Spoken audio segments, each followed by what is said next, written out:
First Chronicles chapter 22, New International Version. Then David said, "The house of the Lord God is to be here, and also the altar of burnt offering for Israel."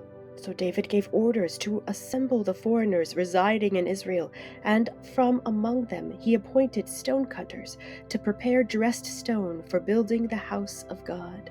He provided a large amount of iron to make nails for the doors of the gateways and for the fittings, and more bronze than could be weighed. He also provided more cedar logs than could be counted, for the Sidonians and Tyrians had brought large numbers of them to David. David said, "My son Solomon is young and inexperienced, and the house to be built for the Lord should be of great magnificence and fame and splendor in the sight of all the nations.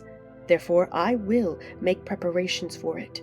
So David made extensive preparations before his death. Then he called for his son Solomon and charged him to build a house for the Lord, the God of Israel. David said to Solomon, "My son, I had it in my heart to build a house for the name of the Lord my God. But this word of the Lord came to me. You have shed much blood and have fought many wars. You are not to build a house for my name, because you have shed much blood on the earth in my sight. But you will have a son who will be a man of peace and rest, and I will give him rest from all his enemies on every side.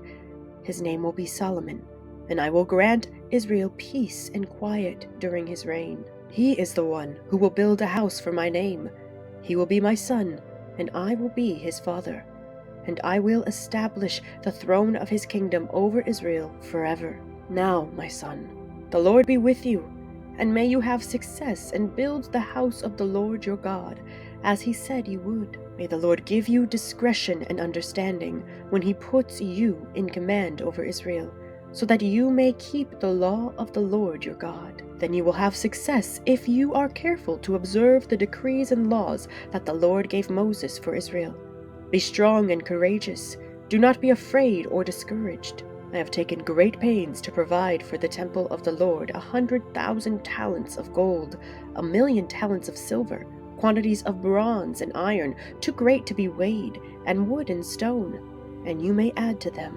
You have many workers, stonecutters, masons, and carpenters, as well as those skilled in every kind of work, in gold and silver, bronze and iron, craftsmen beyond number. Now begin the work, and the Lord be with you." Then David ordered all the leaders of Israel to help his son Solomon. He said to them, "Is not the Lord your God with you? And has he not granted you rest on every side? For he has given the inhabitants of the land into my hands, and the land is subject to the Lord and to his people. Now devote your heart and soul to seeking the Lord your God. Begin to build the sanctuary of the Lord God, so that you may bring the ark of the covenant of the Lord and the sacred articles belonging to God into the temple that will be built for the name of the Lord."